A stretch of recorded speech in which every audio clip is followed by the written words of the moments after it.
Hello student, welcome to college book. आज का हमारा टॉपिक है मैट्रिक्स का एडजॉइंट ऑफ ए मैट्रिक्स। इससे पहले हम मैट्रिक्स के जितने भी टॉपिक हैं सारे हमने कवर कर लिए हैं। वीडियो में मिल जाएंगे आपको। मैंने प्लेलिस्ट बना रखी है मैट्रिक्स के नेम से, तो किसी को भी अगर इससे पहले के टॉपिक पढ़ने हैं तो प्लेलिस्ट में जाकर चेक कर सकते हैं और डिस्क्रिप्शन में भी प्लेलिस्ट का लिंक मिल जाएगा, तो वहाँ से भी चेक कर सकते हैं। चलिए ज़्यादा टाइम वेस्ट नहीं करते हैं, हम स्टार्ट करते हैं adjoint of matrix. So adjoint of matrix का देखिएगा, एडजॉइंट ऑफ मैट्रिक्स से पहले हमें पता होना चाहिए minor of matrix and cofactor of matrix. So minor of matrix and cofactor of matrix दोनों की वीडियो बन चुका है, आप वहाँ से डिटेल में देख लीजिए। यहाँ भी जब हम क्वेश्चंस करेंगे तो माइनर और कोफैक्टर निकालेंगे, लेकिन डीपली अगर आपको करना है तो पुरानी वीडियो देख लीजिए, प्लेलिस्ट में मिल जाएंगे। तो एडजॉइंट ऑफ मैट्रिक्स क्या होता है, चलिए इस पर बात करते हैं। Adjoint of matrix, so let A एक मैट्रिक्स है be square matrix of order and, means जो मैट्रिक्स ए है उस मैट्रिक्स का जो ऑर्डर है वो क्या होना चाहिए, एंड मीन्स सेम ऑर्डर होना चाहिए, number of row and number of column क्या होना चाहिए, इक्वल होना चाहिए। Let C I J be the cofactor of A I J. देखो यहाँ पर क्या कह रहा है कि जो मैट्रिक्स ए है उस मैट्रिक्स का कोफैक्टर है C I J in matrix A, then the transpose of the matrix of cofactor of element of A is called the adjoint of A and is denoted by adjoint of A. ज़्यादा कुछ नहीं सोचना है, सीधा सीधा क्या कह रहा है कि आपके पास एक मैट्रिक्स है, उस ए मैट्रिक्स का आपको क्या करना है, कोफैक्टर फाइंड करना है।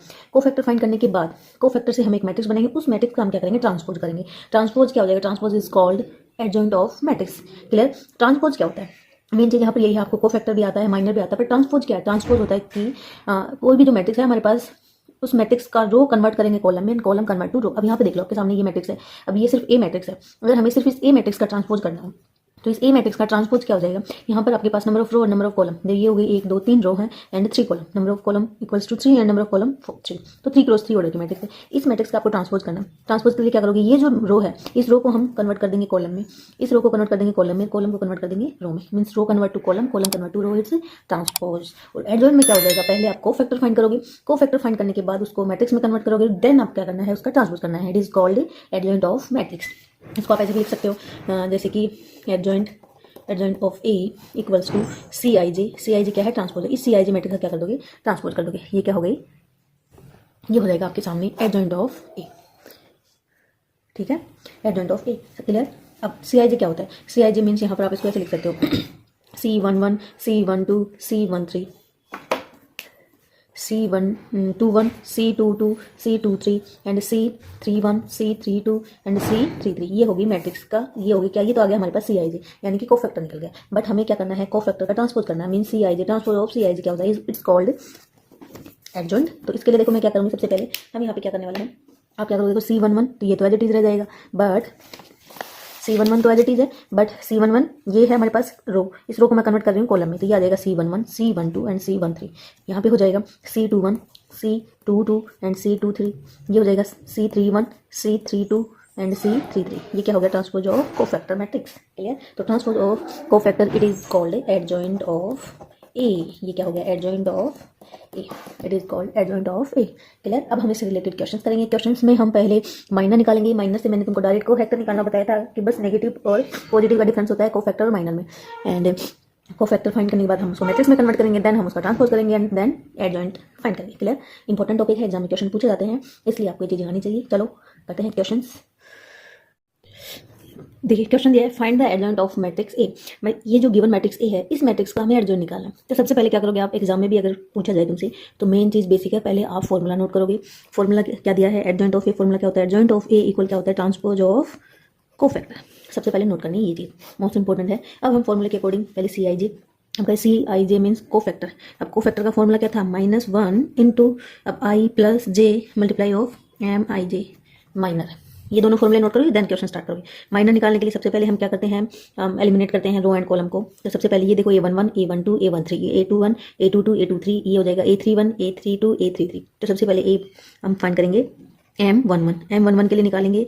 अब मैं डायरेक्ट सी आई जे कर रही हूँ यहाँ पे, M11 एंड सी आई जे दोनों इक्वल होते हैं। मैं पहले वाले फॉर्मूले बता चुकी हूँ, डायरेक्ट कैसे करोगे, फॉर्मूला लिखने के बाद आपको सीधा कर सकते हो कि जो M11 की वैल्यू आएगी वही सी आई जे की वैल्यू होगी। क्लियर है। तो C11 निकालने के लिए देखो C11 means first column eliminate कर दो, दोनों ये एलिमिनेट, वैल्यू क्या बच गई हमारे पास 1 -3 2 एंड 3।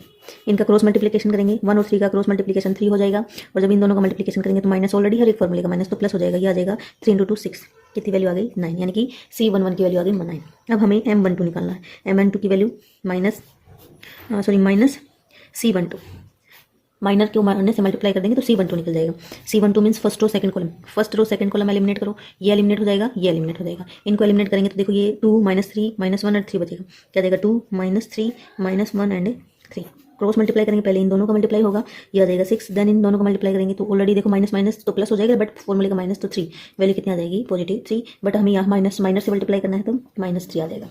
फिर हमें C13 निकालना है, C13 मीन्स 1 और 3 4 बन रहा है तो M13 की जो वैल्यू है सेम वही आ जाएगी, किसकी वैल्यू, कोफैक्टर की वैल्यू। इसके लिए फर्स्ट रो एलिमिनेट करोगे एंड थर्ड कॉलम एलिमिनेट, तो first row eliminate and third column eliminate, 2 1 -1 2, तो क्या बच गया हमारे पास 2 1 -1 2।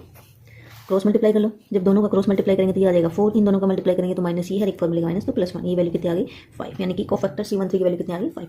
अब निकालना है हमें C21, C21 मीन्स 3 ओड है, ओड में नेगेटिव मल्टीप्लाई होता है माइनर से, अब माइनर 2 1 मीन सेकंड रो और फर्स्ट कॉलम एलिमिनेट करो, तो सेकंड रो एलिमिनेट और first column eliminate, second row eliminate first column eliminate, 1 1 2 3, क्या वैल्यू बच गई 1 1 1 1 2 3, दोनों का क्रॉस मल्टीप्लाई, जब 1 3 का क्रॉस करेंगे तो 3 आ जाएगा, 2 1 का करेंगे तो 2 आ जाएगा बट नेगेटिव, और यहाँ वैल्यू कितनी बच गई 1, यहाँ माइनर की वैल्यू आई है 1, बट माइनर को माइनस से मल्टीप्लाई करना है तो कोफैक्टर की वैल्यू आ गई -1, देन 2 2, अब 2 2 जो है क्या है पॉजिटिव, दोनों 2 2 + 4 इवन है तो कोफैक्टर भी क्या देगा सेम, जो माइनर होगा वही क्या देगा कोफैक्टर।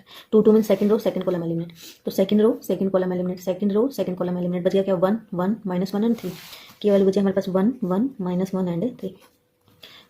तो इसको जब सोल्व करोगे तो क्या आ जाएगा, इन दोनों का इंटू करेंगे तो देखो 1 3 का 3, -1 और 1 का करेंगे तो माइनस है, वो ऑलरेडी है एक फॉर्मूले का माइनस तो +1, क्या वैल्यू आ गई हमारे पास, वैल्यू आ गई 4।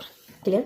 अब निकालना है C23, C23 के लिए देखो 2 और 3 5 बन रहे हैं, ओड है, ओड जब माइनर से मल्टीप्लाई करते हैं तो कोफैक्टर बनता है, तो 2 3 के लिए second row and third column, second row और third column, second row third column करेंगे तो 1 1 -1 2, 1 1 1 1 -1 एंड 2, दोनों को इंटू करेंगे तो 2, इनको करेंगे तो +1, क्या आ गई 3, ये तो माइनर की वैल्यू आई है, माइनर को माइनर से मल्टीप्लाई करेंगे तो कोफैक्टर हो जाएगा।